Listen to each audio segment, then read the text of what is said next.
Ali Khayre waxaa la rumaysan yahay in ay soo kordhisay dhaqano badan oo qaab daran isla markaana aan siyaasadda lagu aqoon kuwaasi oo ah in la sameeyay qaaqlayaal xiisada u dhaxaysa senator Muuse Suudi Yalaxow iyo dowladda federaalka Soomaaliya ayaa ka taagan magaalada Muqdisho taas ayaana sababtay in ciidamo badan ay ka soo baxaan furumaha isla markaana ay wacad ku maraan in ay difaacaan Xaaji Muuse sidoo kale waxaa jira dhalinyaro badan oo ka ololeysay baraha bulshada kadib markii ay ka xumaadeen daantaansiga Xaaji Muuse Suudi Yalaxow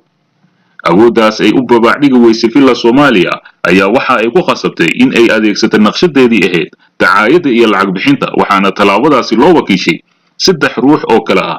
Cali Maxamed Geedi oo lacag bille ah ka qaato dowladda Sheekh Cali Wajiis oo asagana la mid ah iyo Garaad Cagey oo ay isla qarabtaan